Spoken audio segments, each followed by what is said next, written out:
SV6 news కు స్వాగతం. ముందుగా హెడ్లైన్స్. బిల్లులపై రాష్ట్రపతి నిర్ణయానికి 3 నెలల గడువు. సుప్రీంకోర్టు సంచలన తీర్పు. ఇదేం ప్రభుత్వం? సీఎం రేవంత్ రెడ్డికి హరీష్ రావు స్ట్రాంగ్ వార్నింగ్.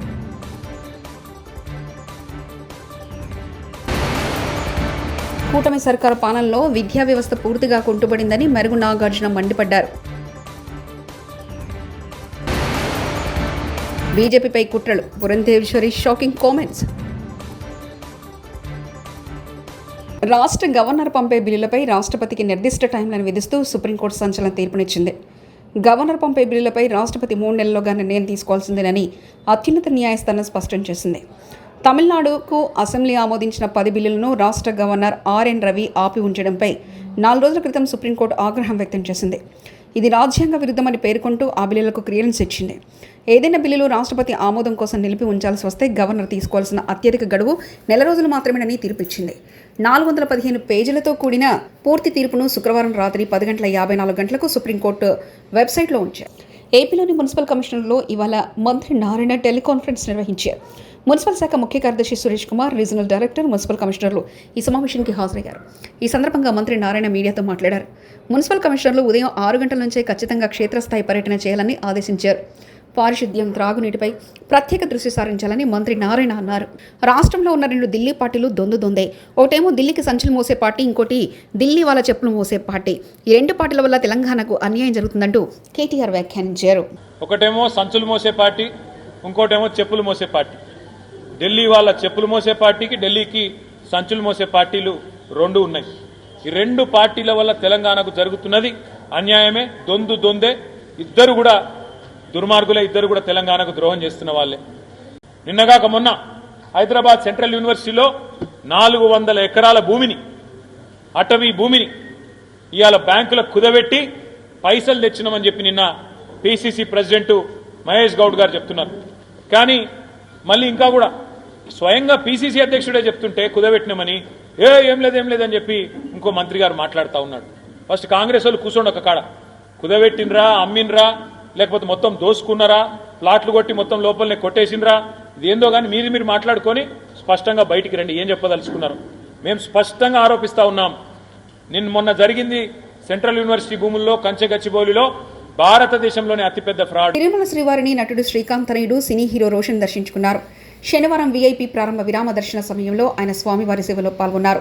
దర్శనానంతరం రంగనాయకుల మండపంలో రోషన్ కు పండితులు ఆశీర్వచనం చేసి స్వామివారి తీర్థప్రసాదాలు అందజేశారు. ఈసారి జనవరి రావాల్సింది కుదరలా, ఇప్పుడు వచ్చాను. చాలా సంతోషంగా ఉంది. అంతా చాలా బాగా జరిగింది. అండ్ ఇవాళ హనుమాన్ జయంతి. నెక్స్ట్ ఛాంపియన్ అండి. అనౌన్స్మెంట్ కూడా ఒకటి వచ్చింది కదా, March 13th రోజు ఒక అనౌన్స్మెంట్ వచ్చింది. సో 50% షూట్ కంప్లీట్ అయింది, ఇంకో 50% ఉంది. త్వరలో అప్డేట్స్ చేయండి. ప్రైవేట్ సెక్టర్లోనూ రిజర్వేషన్లు రావాలి, అప్పుడే బడుగు బలహీన వర్గాలు బాగుపడతాయి. కాంగ్రెస్ సీనియర్ నేత వి హనుమంతరావు. సామాజికంగా, ఆర్థికంగా బడుగు బలహీన వర్గాలు పైకి వస్తారనేది నా ఉద్దేశం. దీన్ని కూడా అమలు చేయాలని రేవంత్ రెడ్డి గారిని కోరుతుంది. ఎందుకంటే ఆయన ఒక్క సిద్దిపేట జిల్లాలోనే వడగండ్ల వానతో 16 ఎకరాల పంట ధ్వంసం అయి రైతులు తీవ్ర ఆందోళనలో ఉన్నారు. హరీష్ రావు. వానకు నష్టం జరిగింది. గత వారం వడగళ్ల వాన పడి గత వారం దాదాపు 3-4 వేల ఎకరాలు పోయింది. ఈ వారం 12,000 ఎకరాలు పోయింది. అంటే 2 కలిపితే 16,000 ఎకరాలు ఒక్క సిద్దిపేట జిల్లాలో నష్టం జరిగింది. అంటే 6 కాలం కష్టపడి పెట్టుబడి అంతా పెట్టి చెమట చుక్కలు పడిచి బుక్క నోట్లకు పోయే సమయానికి పంట ఇక రేపో మాపో కోస్తమనంగా ఈ రాళ్లు పడి చాలా నష్టం జరిగింది. పాపం రైతులు చాలా దుఃఖంలో ఉన్నారు. టీడీపీ తోడేళ్లు, జనసేన గుంట నక్కలు సోషల్ మీడియాలో మహిళలపై దారుణంగా ట్రోల్ చేస్తున్నారని, ఈ నక్కలు తోడేళ్లను పెంచి పోషిస్తుంది టీడీపీని అంటూ వైఎస్ఆర్సీపీ అధికార ప్రతినిధి శ్యామల మండిపడ్డారు. శుక్రవారం ఆమె ఆ పార్టీ కేంద్ర కార్యాలయంలో మీడియా సమావేశంలో మాట్లాడుతూ వైఎస్ జగన్ ఫ్యామిలీతో సహా అందరిపై ఇష్టారాధంగా ట్రోల్స్ చేస్తున్నారని ధ్వజమెత్తారు. బరి తెగించి పోస్టులు పెడుతున్న వారిపై ఎందుకు కేసులు పెట్టడం లేదంటూ ఆమె ప్రశ్నించారు. మీరు పెట్టరు, ఎందుకంటే వాళ్ళని పెంచి పోషిస్తున్నది మీరే కాబట్టి. పెంచి పోషిస్తున్నది టీడీపీ పార్టీ, జనసేన పార్టీయే కాబట్టి వాళ్ళ మీద ఎలాంటి కేసులు ఉండవు. అంటే మీరే పోస్టులు పెడతారు, మీరే బాధ పెడతారు. ఎవరినో ఒకరిని అరెస్ట్ చేసినట్టుగా చూపించి ఇదిగో మాకు మహిళల పట్ల ఇంత గౌరవం ఉంది, అసలు మహిళల్ని ఎవరు ఒక్క మాట అన్నా, అది మా పార్టీ వాళ్ళైనా సరే మేము ఊరుకోము, మేమంత ప్రేమిస్తాం మహిళల్ని అంటూ మళ్ళీ బింకాలు పలుకుతారు. అసలు మీ మోడస్ ఆపరెండియే ఇది. This is how you work, your social media works. అరే మీకు నిజంగా అంత చిత్తశుద్ధి ఉంటే రాష్ట్ర వ్యాప్తంగా ఉన్న వందలాది మంది సోషల్ మీడియా సైకోలపై ఎక్కడా కేసులు పెట్టలేదు ఎందుకని మేము అడుగుతున్నాం. రాష్ట్ర వ్యాప్తంగా ఇప్పటి వరకు మీ సోషల్ మీడియా తోడేళ్లు చేసిన అరాచకాలు, దారుణాల మీద కొన్ని వందల కంప్లైంట్లు మేము ఇచ్చాం. దానిలో ఒక్కటన్నా మీరు చదివారా? కనీసం ఒక్కళ్ళన్నా మీరు అరెస్ట్ చేశారా? వాళ్ళని మీరు అరెస్ట్ చేయరు, ఎందుకంటే మిమ్మల్ని జాకీలేసి లేపాల్సింది వాళ్లే కదా, అందుకని వాళ్ళని మీరు అరెస్ట్ చేయరు. నిన్న కూడా ఆ కిరణ్ అనే వ్యక్తిని మీరు ఎప్పుడు అరెస్ట్ చేశారు? మా ఫ్యాన్ గాలి తట్టుకోలేక ఆయన చేసిన తప్పు తెలుసుకుని నన్ను క్షమించండి బాబు అని క్షమాపణ అడిగిన తర్వాత ఇప్పుడు అరెస్ట్ చేయకపోతే బాగోదు కాబట్టి, ఆ మచ్చ మీ పార్టీపై ఉంటుంది కాబట్టి ఇక తప్పదు అన్నట్టు మీరు వాళ్ళని అరెస్ట్ చేశారు. నిజంగా మీకంత చిత్తశుద్ధి ఉంటే వందలాది మంది టీడీపీ యాక్టివిస్టులు అరాచక పోస్టులు పెడుతున్నారు కదా, వాళ్ళందరినీ అరెస్ట్ చేయండి, కేసులు పెట్టండి.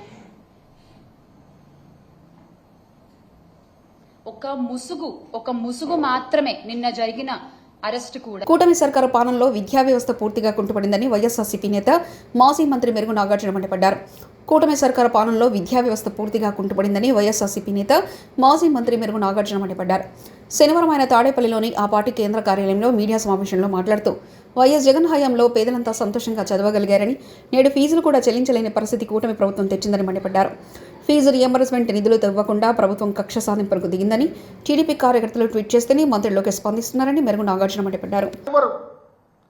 రిజల్ట్ ఉండదు, అప్పుడు వారు పైకి వెళ్ళడానికి ఆస్కారం ఉండదు, ఉన్నత చదువులకు వెళ్ళడానికి ఆస్కారం ఉండదు.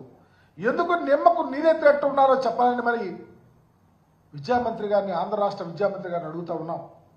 ఒక ప్రక్క విద్యార్థులు అన్యాయం చేస్తూ మరొక ప్రక్క తండ్రి గారు కుమారుడు కపట నాటకాలు ఆడుతూ ఉన్నారు. మీకు సిద్ధశుద్ధి ఉంటే ఎప్పటికైనా 11 లక్షల మందికి ఫీజు రియంబర్స్మెంట్ తక్షణమే విడుదల చేయమని చెప్పి డిమాండ్ చేస్తా ఉన్నా. ఈ మధ్య చూసాం పెద్ద బూటకం ఏంటంటే, లోకేష్ గారు తన ట్విట్టర్లో ఒక ట్వీట్ చేశారు. కంసుడు మామ మోసం చేస్తే చంద్రబాబు నాయుడు గారు విద్యార్థులకు సహాయం చేస్తున్నాడు. ఆ కంసుడు మామ ఎవరయ్యా? ఈ రాష్ట్రంలో జగన్మోహన్ రెడ్డి గారు విద్యా వ్యాప్తి కోసం అంచెలంచెలుగా ఆయన మనోభావాలను ఈ రాష్ట్రంలో పేద పిల్లల యొక్క స్థితిగతులు మెరుగుపరచడానికి గొప్ప గొప్ప సంస్కరణలు తెస్తే ఆయన కంసుడు మామ విద్యార్థులకు మేలు చేసేవాళ్ళ చేస్తే 11 లక్షల మందికి ఫీజు రియంబర్స్మెంట్ విడుదల చేయమని డిమాండ్ చేస్తా ఉన్నా. నిజంగా త్రైమాసికానికి 700 కోట్లు అవసరమవుతుంది. టెన్షన్గా ఎప్పటికప్పుడు త్రైమాసికం వారీగా విడుదల చేసినటువంటి జగన్మోహన్ రెడ్డి గారి ప్రభుత్వం విమర్శించే నైతిక హక్కు మీకు ఎక్కడదని అడుగుతా ఉన్నా. మీరున్నారు, ఇదిగోండి జనవరి, మార్చి, మేలో త్రైమాసిక 700 కోట్లకి దరిదాపు 4 టెన్యూర్లకి 22,800 కోట్ల రూపాయలు మీరు విడుదల చేయాల్సి వస్తే 700 కోట్లు విడుదల చేశారని చెప్తున్నారు. 2,800 ఎక్కడా, 700 ఎక్కడా, ఎవరి ముక్కులో పెడతారు? అంబేద్కర్ రాజ్యాంగం మారుస్తారని మోదీ ప్రభుత్వంపై కాంగ్రెస్ నేతలు దుష్ప్రచారం చేశారని బీజేపీ ఏపీ అధ్యక్షులు దగ్గుబాటి పురంధేశ్వరి తీవ్ర విమర్శలు గుప్పించారు. కాంగ్రెస్ హయాంలోనే రాజ్యాంగంలో ఎక్కువసార్లు సవరణలు జరిగాయని చెప్పారు. ముస్లింల ఓటు బ్యాంకును దృష్టిలో ఉంచుకుని స్వార్థంతో కాంగ్రెస్ నేతలు మోదీ ప్రభుత్వంపై దుష్ప్రచారం చేశారని ధ్వజమెత్తారు. బీజేపీ రాజ్యాంగంలో 22 సవరణలు చేసినా అది వివిధ వర్గాల అభ్యున్నతికి కృషి చేసినవేనని తెలిపారు. సామాజిక న్యాయం కోసం ఈ నిర్ణయాలను ప్రధానమంత్రి నరేంద్ర మోదీ తీసుకున్నారని చెప్పారు. విజయవాడలోని బీజేపీ కార్యాలయంలో ఇవాళ శనివారం అంబేద్కర్ జయంతి వేడుకలు నిర్వహించారు. ఈ కార్యక్రమంలో బీజేపీ జాతీయ ఉపాధ్యక్షులు డికే అరుణ, బీజేపీ ఏపీ అధ్యక్షులు దగ్గుపాటి పురంధేశ్వరి, సోము వీరాజు, దయాకర్ రెడ్డి, గుడిసె దేవానంద్, విల్సన్ తదితరులు పాల్గొన్నారు. వారు రిజైన్ చేసే స్థాయికి తీసుకొచ్చినటువంటి సంఘటనలు ఇవన్నీ కూడా కార్యకర్తలతో చర్చించి ఏ విధంగా ప్రజల్లోకి తీసుకెళ్లాలి అనేటువంటి కార్యాచరణని సూచించుకోవడానికి కూడా మేమందరం కూడా సమావేశం అవటం జరిగింది. బాబాసాహెబ్ అంబేద్కర్ గారిని నిజంగా భారతీయ జనతా పార్టీ మాత్రమే గౌరవించింది. వారికి భారత రత్న ఇచ్చిన, పార్లమెంట్ లో వారి చిత్రపటాన్ని పెట్టిన, అదే విధంగా వారి జీవితంతో ముడిపడినటువంటి 5 ప్రాంతాలని కూడా పంచతీర్థులుగా అభివృద్ధి చేసిన, వారు ఉన్నటువంటి ఇల్లు 26 అలిపూర్ రోడ్ లో ఉన్నటువంటి గృహాన్ని దాన్ని అభివృద్ధి చేసిన, ఇదంతా కూడా భారతీయ జనతా పార్టీ చేసింది. కానీ 75 సంవత్సరాల దేశంలో 65 సంవత్సరాల అధికారంలో కాంగ్రెస్ పార్టీ ఏనాడు పట్టించుకోలేదు. అదేవిధంగా రాజ్యాంగానికి ఏ విధంగా కాంగ్రెస్ పార్టీ తూట్లు పొడిచింది. వారు ఎన్నికల సందర్భంలో ఏమన్నారు? రాజ్యాంగాన్ని భారతీయ జనతా పార్టీ మార్చివేస్తుందని చెప్పి వారు చెప్పారు.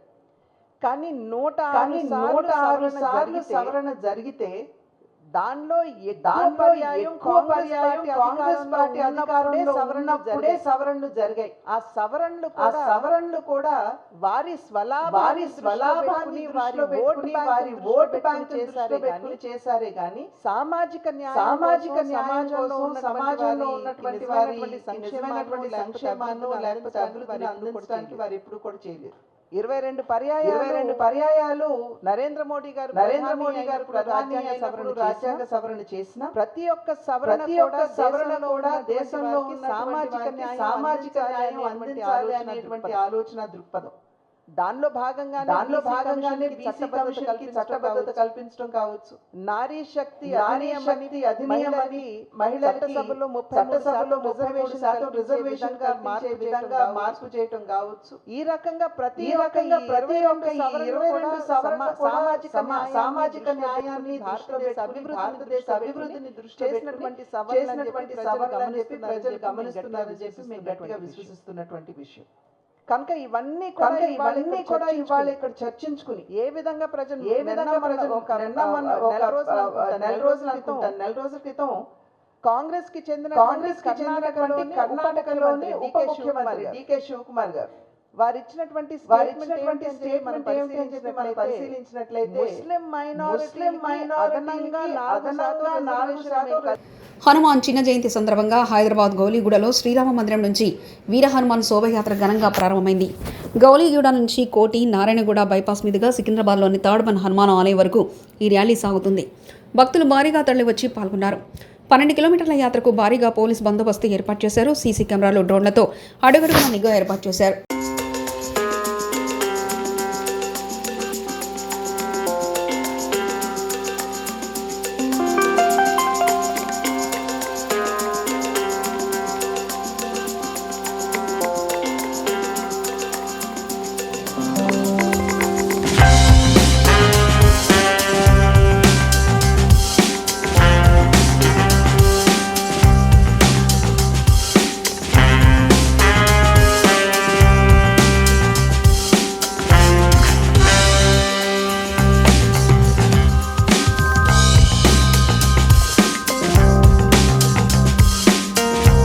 హనుమాన్ చిన్న జయంతి సందర్భంగా కర్మన్ ఘాట్ ధ్యానాంజనేయ స్వామి ఆలయానికి భక్తులు పోటెత్తారు.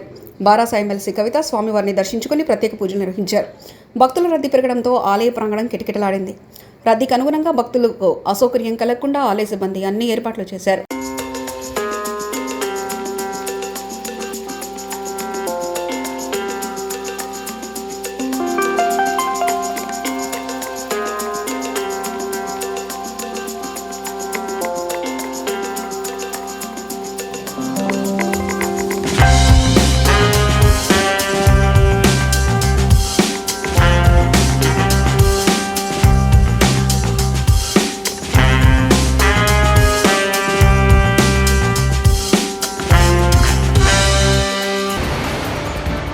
బిల్లులపై రాష్ట్రపతి నిర్ణయానికి 3 నెలల గడువు. సుప్రీంకోర్టు సంచలన తీర్పు.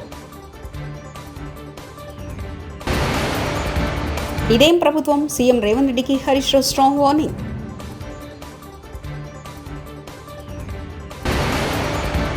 కూటమి సర్కారు పాలనలో విద్యా వ్యవస్థ పూర్తిగా కుంటుపడిందని మెరుగు నాగార్జున మండిపడ్డారు. బీజేపీపై కుట్రలు, పురంధేశ్వరి షాకింగ్ కామెంట్స్. ఇవి బులెటిన్ విశేషాలు. చూస్తూనే ఉండండి SV6 న్యూస్.